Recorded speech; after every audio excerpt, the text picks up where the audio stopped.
दीपावली, दिवाली या दीपदानोत्सव, क्या यह हिंदू या असल में यह बौद्धों का पर्व है? क्या यह पर्व राम से जुड़ा हुआ है?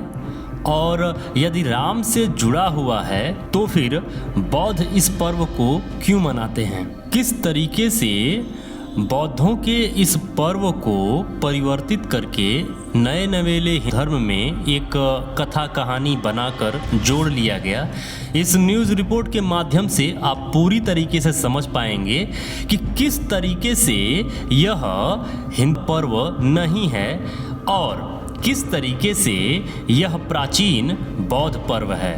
तो चलिए वीडियो को शुरू करते हैं। निवेदन है आपसे कि वीडियो अंत तक जरूर देखिएगा। बीच में अगर वीडियो स्किप करते हैं तो जाहिर सी बात है आप कंफ्यूज हो सकते हैं। दिवाली का वास्तविक इतिहास क्या है? साथियों, जब व्यक्ति से पूछते हैं कि दिवाली उत्सव क्यों मनाया जाता है तो जवाब मिलता है कि इस दिन राम अयोध्या आए थे और उनके स्वागत में अयोध्या वासियों ने दीप जलाए थे।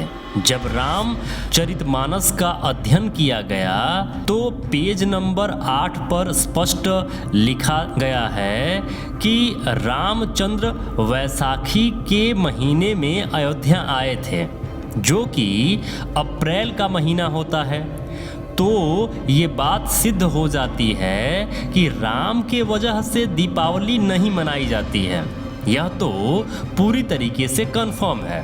अगर यह राम के कारण दिवाली मनाई जाती, जब राम वनवास से वापस आए थे उस कारण दिवाली मनाई जाती, तो जाहिर सी बात है इस पर्व को अप्रैल महीने में मनाया जाता। तो इतना बड़ा उत्सव जो कि पूरे भारत में मनाया जाता है, इसका कारण जानने के लिए जब अध्ययन किया गया तो मुख्य रूप से दो बातें सामने आई। पहली ये कि दिवाली उत्सव कार्तिक की अमावस्या को मनाया जाता है। कार्तिक अमावस्या का ही वो दिन है जब पहली बार गौतम बुद्ध ज्ञान प्राप्त करके अपने राज्य कपिलवस्तु वापस आए थे और उनके स्वागत में राज्यवासियों ने दीप जलाए थे। पूरा शाक्य साम्राज्य दीपों से नहा लिया था।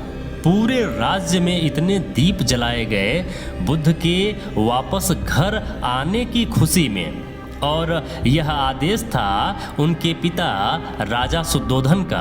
और दूसरी बात यह कि जब सम्राट अशोक ने बौद्ध धर्म की यात्रा की तो उनको इन घटनाओं के बारे में मालूम हुआ।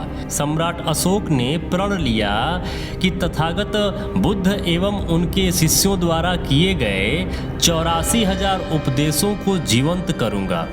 उन्होंने अपने राज्य को, जो कि ईरान, इराक, अफगानिस्तान तक फैला हुआ था, 84,000 धम्म स्तूप स्मृति चिन्ह के लिए हर जगह बनवाए। 84,000 स्तूप और 84,000 स्तंभ सम्राट अशोक जब ये बनवाना शुरू किए, जिस दिन यह बनकर पूर्ण हुआ तो उसके उद्घाटन का दिन जिसे कहा जाता है, जिस दिन उद्घाटन करना था, तो वह दिन सम्राट अशोक कार्तिक अमावस्या का दिन चुने, जिस दिन गौतम बुद्ध अपने घर वापस आए थे। और उसी भांति सम्राट अशोक ने राजाज्ञा पारित किया कि जितने भी स्तंभ और स्तूप बने हैं सब पर दीपक जलाए जाएं।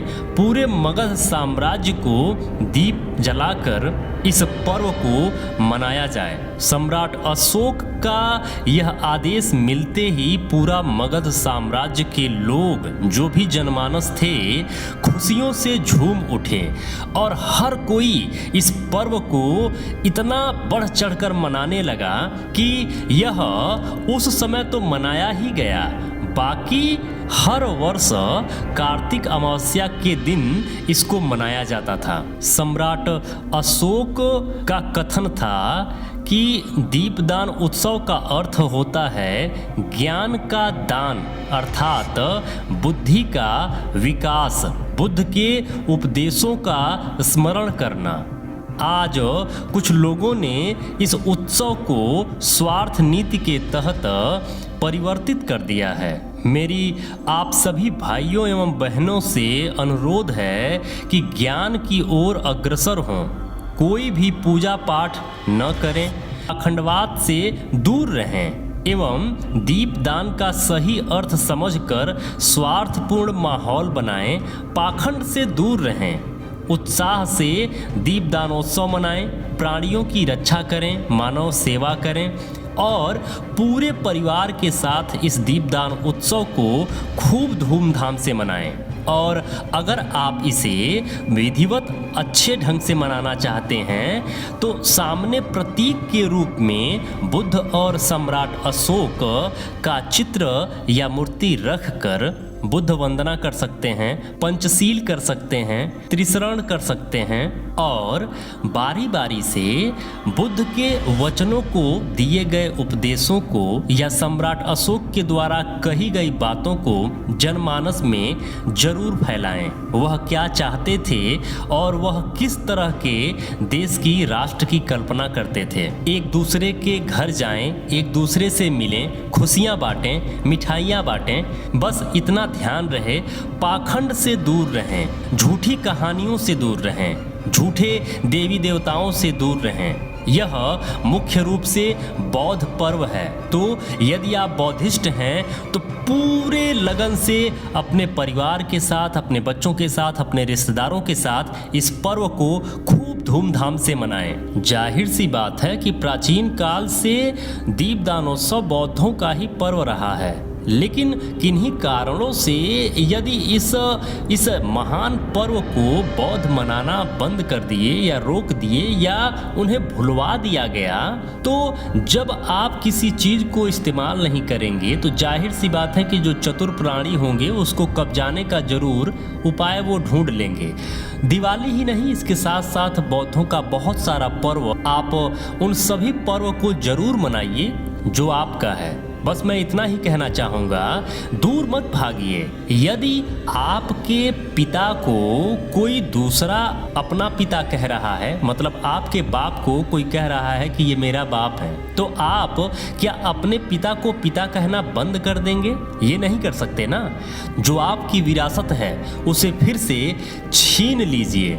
भारत पुनः आज नहीं तो कल बुद्धमय होने वाला है, विश्वास रखिए और जितना हो सके इस वीडियो को शेयर जरूर करिए। इस चैनल पर लगे अन्य वीडियोज को जरूर देखिए और शेयर जरूर करिए। जो भी मित्र अभी तक इस चैनल पर बने हुए हैं, यह वीडियो देख रहे हैं, आप सबको बहुत बहुत मंगल कामनाएं। नमो बुद्धाय, जय भारत।